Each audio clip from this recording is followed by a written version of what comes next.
মিলন মানববন্ধন থেকে গণমাধ্যম কর্মীরা কি বলছেন?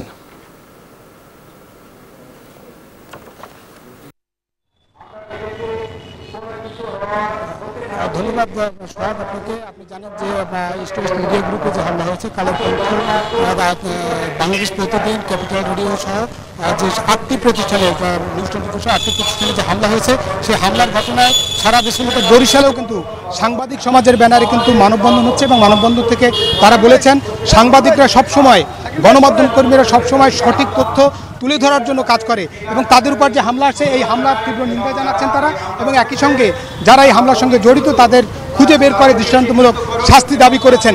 আমরা এই মানববন্ধন থেকে যদি আমরা একজনের সঙ্গে একটু কথা বলি, যে মূলত আপনারা রিপোর্টার্স ইউনিটির সাধারণ সম্পাদক আছেন, তার সঙ্গে একটু কথা বলি যে এই মানববন্ধন থেকে আপনাদের দাবি কি যদি একটু বলতেন।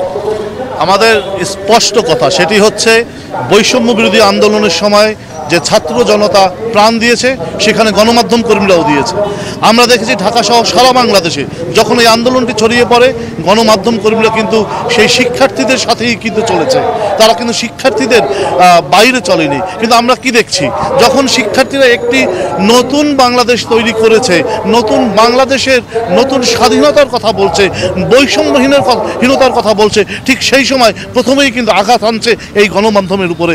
আমরা চাই এই গণমাধ্যমের উপরে হামলা বন্ধ হোক এবং যারা হামলা করেছে এই দুর্বৃত্তকারীদের অচিরেই আইনের আওতায় আনা হোক।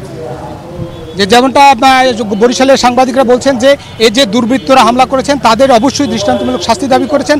একই সঙ্গে বৈষম্য বিরোধী যে ছাত্র আন্দোলন, সেই আন্দোলনের সময় থেকে গণমাধ্যম কর্মীরা তাদের পক্ষেই ছিল এবং গণমাধ্যম কর্মীরা মূলত মাঝখান দিয়ে পথ খোঁজেন এবং তারা সঠিক তথ্যটি তুলে ধরেন। সুতরাং গণমাধ্যম কর্মী বিশেষ করে কালের কণ্ঠ, বাংলাদেশ প্রতিদিন, ডেইলি সান এবং ক্যাপিটাল রেডিও সহ নিউজ 24 সহ যে 8টি প্রতিষ্ঠানে হামলা, গাড়ি ভাঙচুর করেছে, এটিকে তারা নিন্দা করেছেন, এর প্রতিবাদ করেছেন, একই সঙ্গে দোষীদের দৃষ্টান্তমূলক শাস্তি দাবি করেছেন। এই ছিল বরিশাল থেকে আমার কাছে সবশেষ তথ্য। ফিরছি স্টুডিওতে। সোহাগ।